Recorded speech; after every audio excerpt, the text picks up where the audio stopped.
Well, he won his Senate race as an independent, but he's not exactly thrilled with the Democratic Party. So who will Senator Angus King vote with? That's the question. Well, the independent U.S. Senator from Maine joins us now this morning. Good morning to you. Senators, this is the big question.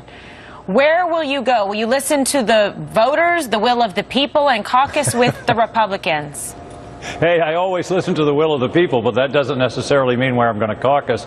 I made a decision last week that I think Maine is better served by having a senator in both camps. Of course, Susan Collins is in the Republican caucus, so I decided to stay with the Democratic caucus. But you said two very important things. You said caucus, and then you said how will you vote.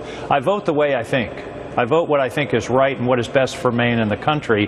Caucusing is who you have lunch with on Tuesdays and who you vote with to organize the Senate. But the key question is, how do you make your decisions? And I'm going to make them just as I have all along. My political philosophy is I call them as I see them. All right, Senator, you were not in the Senate when they voted on Obamacare. And I wonder what you would have voted on then, especially after, and what you would vote on now after you hear this. One of the architects, Jonathan Gruber, was caught on camera saying this at the University of Pennsylvania, and I put in brackets the stupidity of the American voter. Let's listen.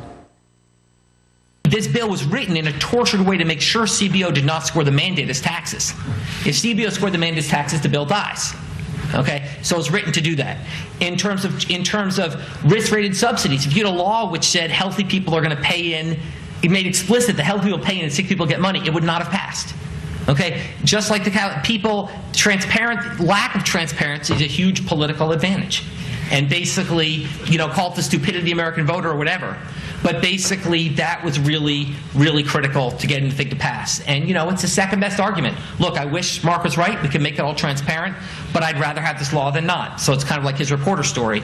Yeah, there's things I wish I could change, but I'd rather have this law than not. So he's basically saying that he didn't tell the truth when the law was passed. Neither did Democrats when they put it forward. Your reaction to that? Are you as outraged as most of America? Well, he shouldn't. I don't know what he was talking about. I certainly don't endorse those kind of comments, but I can recall that debate. I wasn't in office, but it was a very vigorous debate. Everybody knew that there were going to be additional taxes required to support the support for premiums under the Affordable Care Act. I don't see it as any deep, dark conspiracy. There were all kinds of, there was really? A long he said he wasn't transparent. Senator, he said he wasn't transparent. He wasn't telling the truth.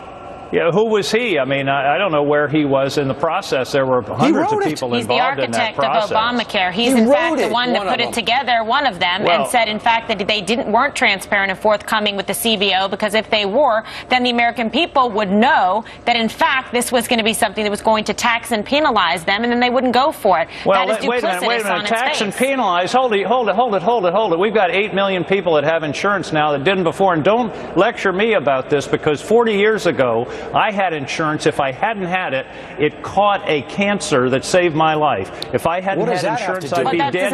It has to do with the. It does. It has to do with having insurance, man. If you don't have insurance, it's a high risk. They just lied about a health plan to the American people called the stupidity of the American voter and bragged about the lack of transparency. This is one guy. I don't know who this guy was. All I know is that it's important for people to have health insurance. And if you guys are saying people shouldn't have health insurance, I don't know where you're coming from. Are you that cruel? That is what you're saying. Oh, my goodness. We're not cruel. We're just looking out for the facts and the information. Right now, through the Affordable Care Act, 7 million have insurance, many for the first time. They were expecting 13 million next year. According to the latest estimate, it looks like it's going to be less than that. Senator, I did want to ask you about one of the things you said yesterday, and that you said that one of the messages of the midterms was that the Democrat Party has become the party of government itself. What do you mean by that? Well, what I mean is I think the Democrats too often look for governmental solutions and feel that every problem has to have a governmental solution, and particularly a governmental solution from Washington. The other side of that, of course, is that the Republican parties become the party of starved government, and sometimes you got to find a way in between. We're not even filling our potholes now. The highway fund is broke. And that's just not responsible. So it's got to work both ways. I think the Democrats are too often ready to have a governmental solution. I think the Republicans are too often ready to say, well, we don't need government, it's not important. The truth is, we've got to find the right balance, and that's what I'm trying to do. And there are people here in Congress who want to do that. He is the independent senator from the great state of Maine. Senator King, thank you very much for joining us today.